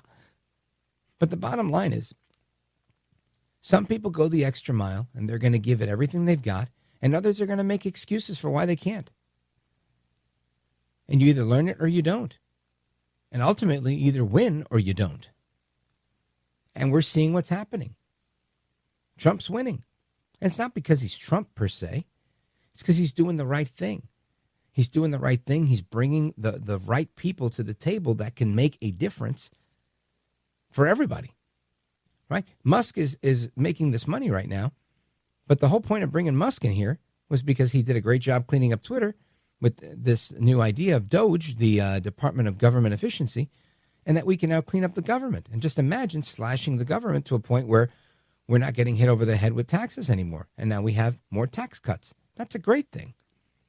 I would love to see our federal government become more efficient, smaller, leaner. Who loses there? The bureaucracy? The left? The Democrats? That's okay. It's all right if they lose. As long as it's not you and me, we the people, I think we're golden here. I don't know. Maybe I'm preaching to the choir. I want to get your thoughts on this and more. We're going to come right back. We got calls from Florida, Vero Beach, Tampa, Idaho, Aurora, Illinois, Maryland, Missouri, and more. A couple of lines open if you want to get in while we're on the break. 833-482-5337, 833-4-VALDEZ. I'm Rich Valdez, coming right back.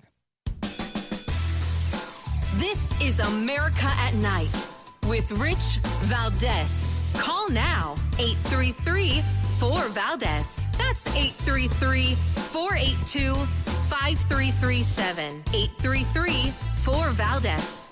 That's Valdez with an S.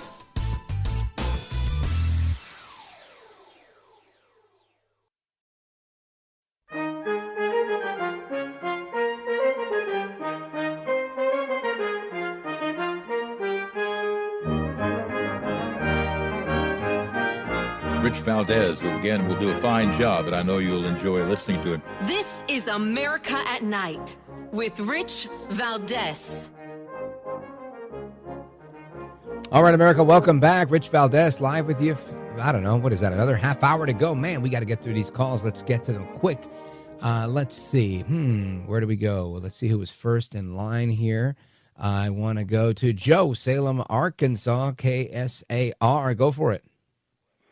Yeah, Rich, I was going to talk about the gender thing. I want to save that. You brought up Citizens United.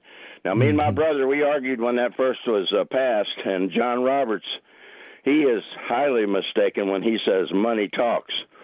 That's part of the Bill of Rights, okay, and that's part of the We the People organic citizens, and they wanted to go back and enumerate some individual rights.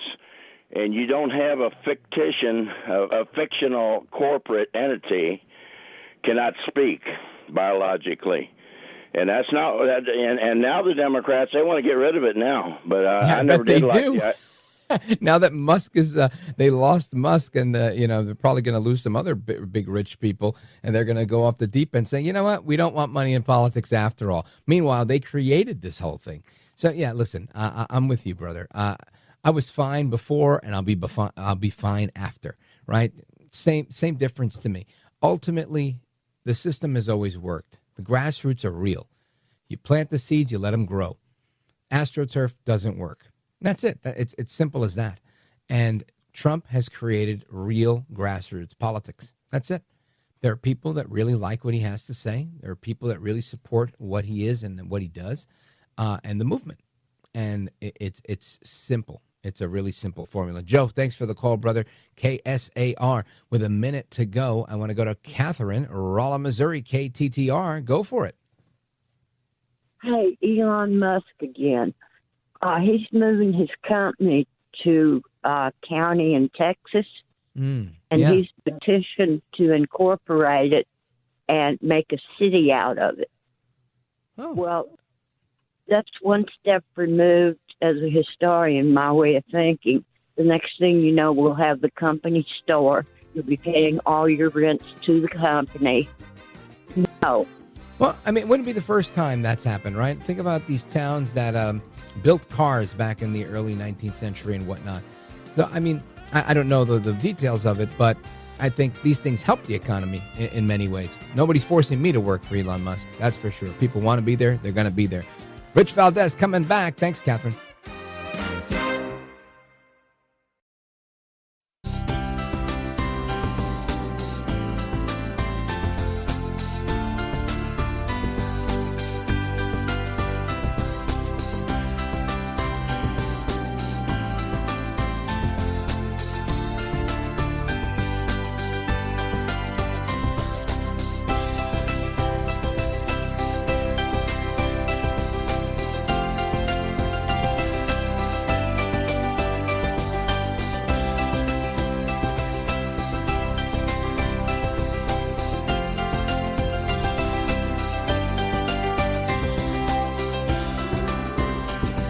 My wife, my mother-in-law, and the kids, they all love Richie V because he's a great guy, and people are going to learn to love you too. America at Night with Rich Valdez. Well, thank you for that great one. Nice words there from the great one, Mark Levin. I appreciate that. And I want to continue with open phones across America. But before I do, I want you to hear Stephanie Rule from MSNBC out and out admitting that she can get El Trompito on the phone to speak with him because he is president of all the people, unlike the other guys. And I'll tell you one other example. The day after Donald Trump had that crazy rally at Madison Square Garden. Oh, wow, yeah. I Garbage. rolled the dice, and I called him on the phone. And he answered! Of course he did! Of course! What'd he say? And I wasn't calling to chit-chat. I said, Mr. President, this is Stephanie Rule. You made a lot of comments last night, blah, blah, blah, blah. And it was not an on-the-record conversation. Long story, so I'm not going to get into what he said, but I called for one reason. I said, you just said a whole bunch of public things. I'd like to sit down for an interview with you. We got 5 days before the election. So we didn't get into anything. There's nothing for me to report. I called him and said, I want an interview with you. Obviously, he said no. But my point is, I was able to get to him by dialing his phone. Right. Now, that might be completely and you're like, I can't believe people know this guy's phone number. Yeah. But the reverse of that, if I were to want to connect with VP Harris or President Biden, there's 50 people between me and that. I could write a note that maybe could get to somebody, then through Pony Express and a pigeon, something might end up in a mailbox near them. Yeah. And I called DJT to say, yo, can I have an interview? And he told me answered to myself, but I still was able to connect with him. Yeah. But he still picked up. Even MSNBC admits that Trump is the president of the people, for the people, and by the people. Bottom line right there. That's just the truth. And even the fake news media is admitting it. You got to love that. I want to continue with your calls. Let's go to Frank, Cumberland, Maryland, WCBC. Go right ahead. You quoted Robert Reich earlier on your show. Did you know that Mark Levin called him a little bastard today? And did you know that Wendy Bell referred to another prominent figure as a scumbag? I call upon you to condemn these two talk show hosts for their scurrilous language that inflames the low passions of their listeners. Well, sir, I will have to take exception there. I will applaud Mark Levin. I think he was spot on in what he called Robert Reich. And Wendy Bell, come on, she is a national icon to me. I love Wendy Bell. If she's calling somebody a scumbag, I bet they really are. So, Frank, yes, I do engage in gutter politics. It's part of the game. I try to stay away from it as often as I can, but every now and again, that's all you got, right? That's all you got. And my dad taught me as a kid, sometimes one of the best feelings in life is the feeling of another man's flesh as you pound on their face. And, I'll leave that there. Frank in Cumberland, thank you for the call. WCBC. Let us continue. Where do we go? I want to go to, where was it? There was one right here. Phil. Phil is in Osprey, Florida. WENG. Phil, go right ahead. Listen, I got a question, Morris, if you've even heard this. I haven't heard one of the candidates back when all this politicking thing going on. We got mass shootings going on. They got, the drug problem going on. The Middle East. Okay. How come I never heard anybody saying that America needs a spiritual healing? Well, you know why? Probably because you weren't listening. Because Donald Trump talked about the need to turn towards God so many times after he says that God intervened and saved his life as a bullet brushed his hair and went through his ear and whatnot, and could have went right through his head and straight through his face. And all he did was talk about God and pointing towards God and even endorsed Lee Greenwood's Bible and got in trouble for that too. So I think there's no shortage of people really calling for a spiritual renewal. I think we all need it. I think all we got to do is really look out the window, watch TV, even listen to radio, and hear some of these headlines to realize that this world is in a dangerous place, and myself included. I just admitted to engaging in the scurrilousness and fisticuffs and whatever and what else can happen when we play to the inflamed passions of our audiences and sometimes of ourselves. And, that doesn't make me better than anybody. In fact, it makes me worse. And those are things that indicate to me that, I need to probably reflect a little bit more and see, is my character Christ-like today? If not, then it better be more Christ-like tomorrow. Phil, Osprey, Florida, thank you, brother, for your call. WENG, Godspeed to you, and keep praying for America. We continue. We go to Randy in Missoula, Montana, KOFE. Go for it. Well, hello. I first thing I want to say is I second what you just said. We definitely need a spiritual awakening. We need to pray and all of those things. But the reason I called in is about the idea that, billionaires aren't the people we want to have lead us or whatever the guy said. In our world today, money is the report card. It shows the people who are successful, who are able to lead and able to see problems and solve the problems. Sure. And things like that. And so my opinion is exactly the opposite of, that you can either have democracy or wealthy people. I think that the republic makes wealthy people out of the best people, and we should follow them, and we should learn what they're doing so that we can make a better country. Outstanding. Well put, and I'm with you. I think that's exactly what we need to do. Randy, thank you for your call. Shout out to KOFE in Missoula, Montana. I want to go to John in Moyer, Idaho, KBFI country. Go for it, John.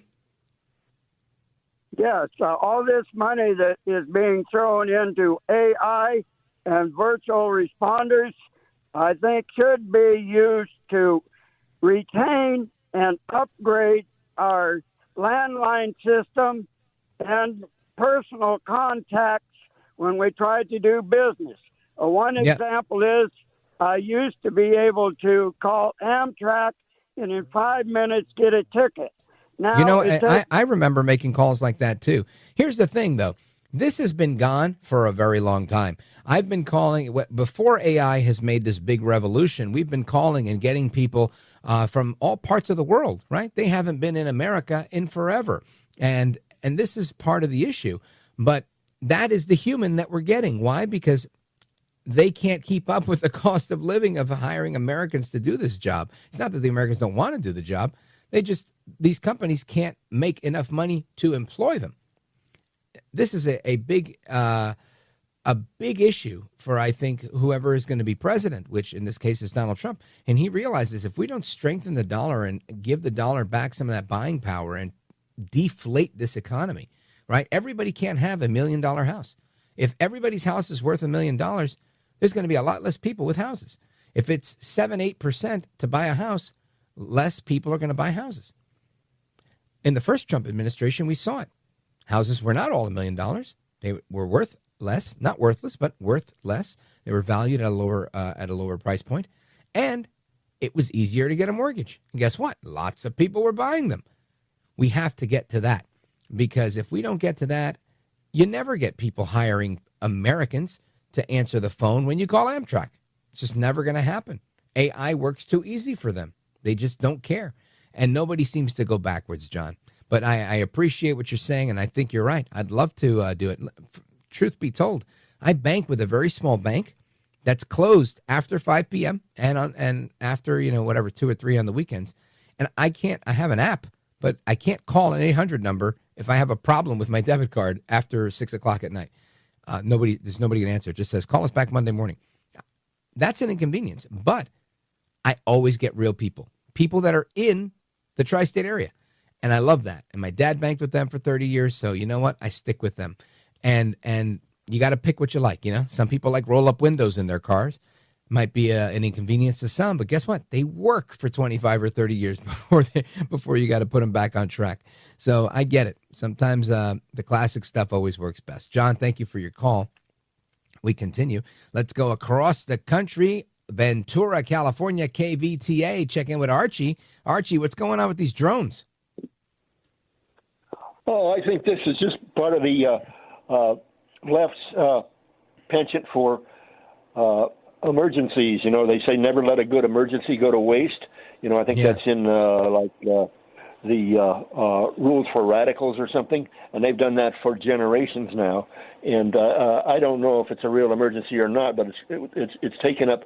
It's taken the wind out of the public discussion.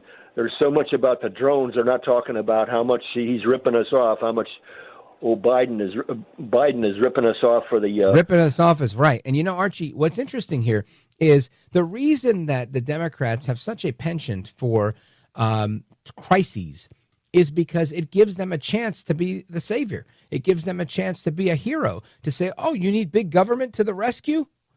This is our Reichstag. Here we come. And this is exactly what they want to do time and again. I once heard a speaker talk about it as he was dissecting this from the perspective of Hegel and saying that you outline the problem or create the problem and then immediately have a solution to go with it. And, of course, there's a reaction that's managed in between. Problem, reaction, solution, voila. This is this Hegelian idea or dialectic, as it was put. And it's spot on. This is, Marx and Hegel, this is what they did. They create these constructs in the mind of people so that they can go ahead and fool people into thinking you need big government. Everybody must worship at the altar of big government. I disagree, and I'm glad you pointed that out. Archie in Ventura, California, KVTA in the building. Folks, I'm taking a pause right here. We're coming right back with 2 more rounds of the speed round. Don't go anywhere. This is America at Night with Rich Valdez. Call now, 833-4-VALDEZ. That's 833-482-5337. 833-4-VALDEZ. That's Valdez with an S.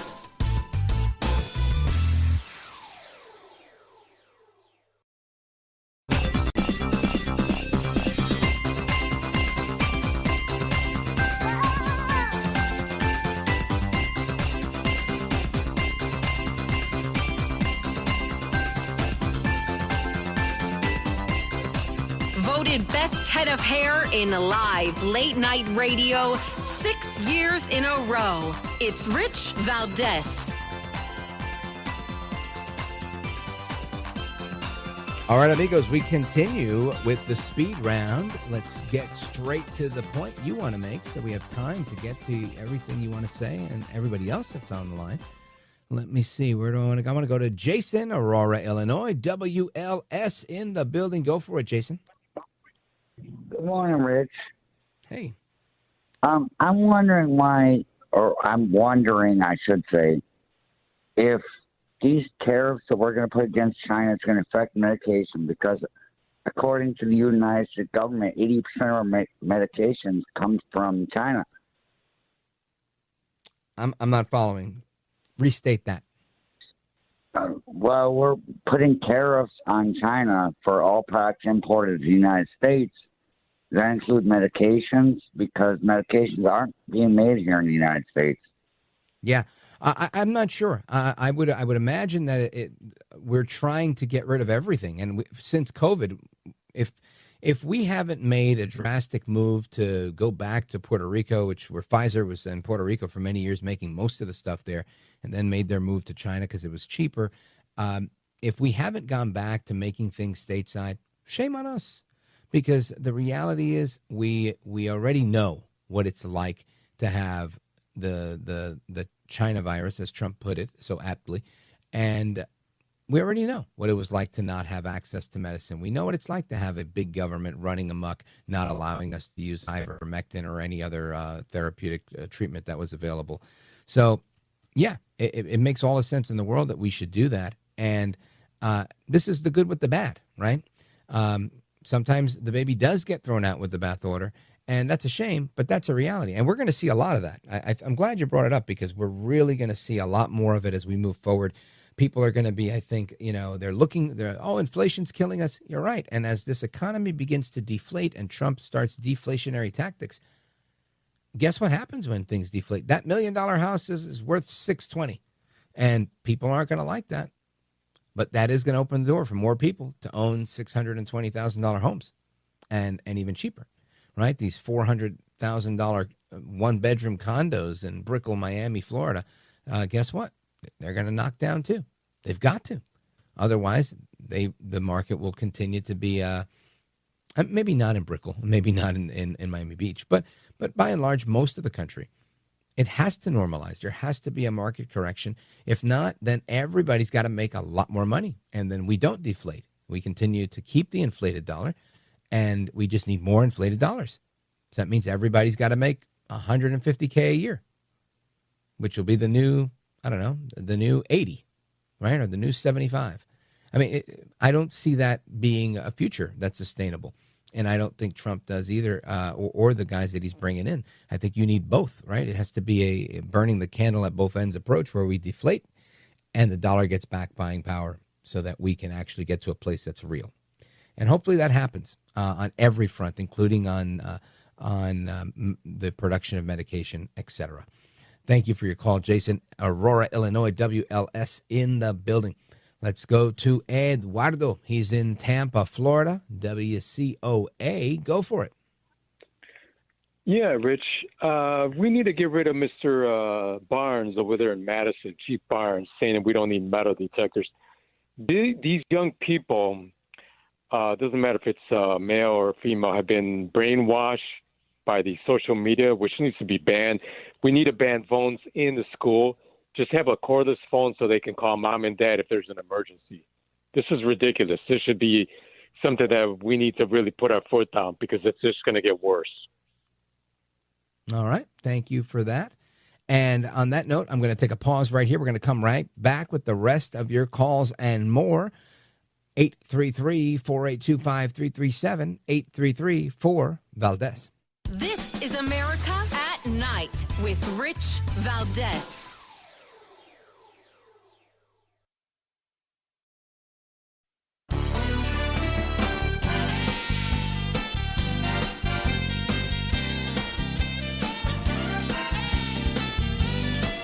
All right, speed round is here. Minutes to go on the clock. John, Vero Beach, Florida, WTTB. Go for it.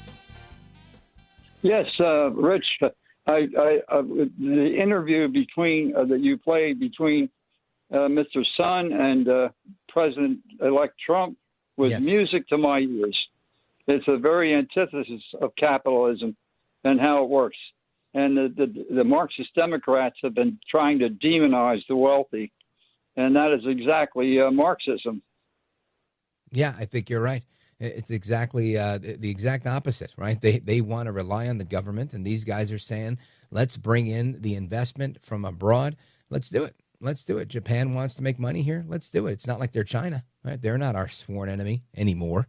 So good point, John. Thank you for the call. Shout out to WTTB. God bless you. Merry Christmas, John. Let us continue. I want to go to... we got Jerome and Robert lined up. I want to make sure I get to both of you guys. Let us go to Robert, Post Falls, Washington, KOZE, very quickly. Hello, I'm thinking of Dinesh D'Souza, who contributed, I believe, $20,000 to $25,000 to a friend to run made a for straw Congress. donation, and he got in trouble for it, federal offense. And he was put in jail, and they put an ankle bracelet on him, and he was fully and unconditionally pardoned by the President of the United States. So that's no longer on his record. And again, that kind of goes back to this whole Citizens United thing. Are we allowed to donate or not? And there's still limits on that. And, this is one of those things where it was a convoluted thing. But we interviewed him on that. And it was a very interesting thing. Jerome, damn it, I've been trying to get to you for days. Charleston, South Carolina. I'm going to have to send you a free signed T-shirt or something. Trump is corrupt for wanting to pardon the J6 rioters. Well, I mean, and that means anybody that is issuing a pardon is corrupt. That's not happening, right? Hasta la próxima. Take care and God bless. I am Rich Valdez, doing it again tomorrow.